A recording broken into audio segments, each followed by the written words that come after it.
शराबी परिवार की कहानी। एंडरसन परिवार का घर बाहर से एकदम ठीक लगता था। साफ सुथरी बाड़, करीने से कटे हुए पौधे और एक झूला जो हवा में धीमे धीमे हिलता था।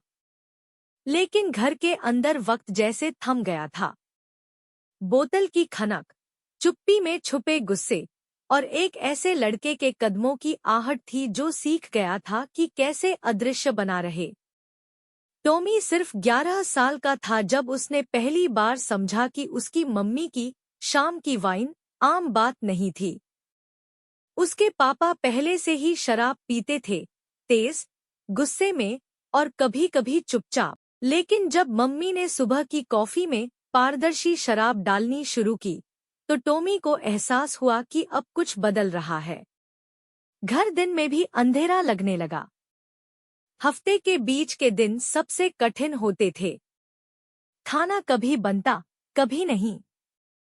फ्रिज से सड़ा हुआ दुर्गंध आता। टॉमी अपने कमरे में टॉर्च की रोशनी में होमवर्क करता, जबकि टीवी पर पुराने शो चल रहे होते, जिन्हें उसके मम्मी पापा देख भी नहीं रहे होते। वे या तो सो रहे होते या नशे में बेहोश। टॉमी अब रोता नहीं था। उसने बोलना भी कम कर दिया था। स्कूल में वह चुप रहता, शिष्ट। शिक्षक कहते थे, बहुत समझदार बच्चा है, लेकिन किसी ने नहीं पूछा कि तेज आवाज पर वह क्यों कांप जाता है। एक दिन वह घर आया तो देखा उसकी छोटी बहन एली, जो केवल 6 साल की थी, मम्मी को जमीन से उठाने की कोशिश कर रही थी। मम्मी रसोई में गिर पड़ी थी, बेहोश। एली बहुत छोटी थी, मगर उसे भी समझ आने लगा था कि कुछ सही नहीं है। उसी रात टॉमी ने अपनी नानी को कॉल किया। महीनों से बात नहीं हुई थी। मम्मी ने लगभग सारे रिश्ते तोड़ दिए थे। लेकिन नानी की आवाज फोन पर साफ, शांत और सुकून देने वाली थी। 1 घंटे में वह घर पहुंच गई। दोनों बच्चों को गले लगाया, उन्हें सुलाया और खुद पूरी रात वहीं रुकी। अगले दिन से चीजें बदलने लगी। पापा को नशा मुक्ति केंद्र भेजा गया, बहुत आंसुओं और गुस्से के बाद। कुछ हफ्तों बाद मम्मी भी गई। शुरुआत में सब कुछ परफेक्ट नहीं था।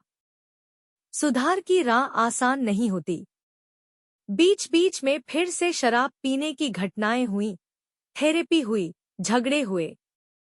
लेकिन धीरे धीरे एक साथ बैठकर खाना, बिना शराब के जन्मदिन मनाना और एक दिन पापा का धीरे से कहना, मैं तुम पर गर्व करता हूँ, ये सब टॉमी के दिल को छू गए।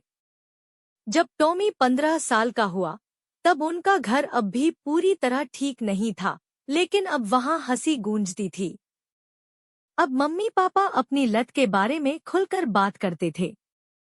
वे अब एक परिवार की तरह जीने की कोशिश कर रहे थे। टॉमी को अब भी गिलास की खनक अच्छी नहीं लगती, लेकिन उसके पास एक तस्वीर है। एली नानी की गोद में सो रही है। वो रात जब सब कुछ बदलना शुरू हुआ।